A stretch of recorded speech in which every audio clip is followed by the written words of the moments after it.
सना नोंहा जुदि आंनि सायाव फोथायनायानो गैयामोनब्ला एसेबां गोबाव समालासे रिलेशनशिपआव मानो थायामोन आंजों एसेबां गोबाव सम आंजों मानो मोजां मोनलायामोन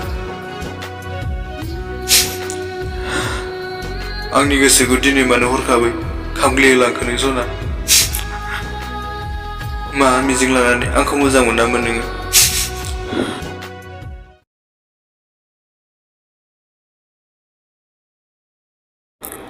खामग्लिबाय आंनि गोरबो बिखाया खामग्लिबाय